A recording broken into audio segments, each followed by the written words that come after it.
ఇదిలాని ఎవరైనా చూపని లేదు కంటికి, అదిలాగో తనకైనా తోచని లేదు మాటికి.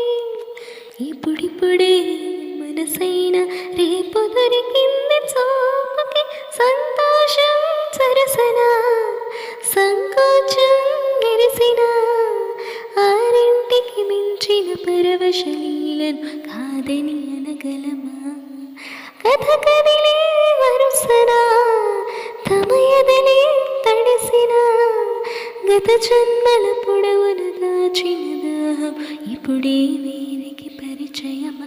తన నవ్వులతో తళుకు తళుకు తన చంపలలో, చమకు చమకు తన మూవలలో, జణకు జణకు సరికొత్త కళ.